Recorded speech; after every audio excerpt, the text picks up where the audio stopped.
аудан тұрғындары, жастар, сіздерге айтарым, өз ауданымызды таза ұстайық.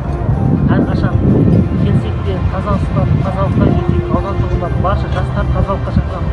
Бүгін біз ерікті жастар осы өз елімізді таза ұстауға атсалысып отырмыз.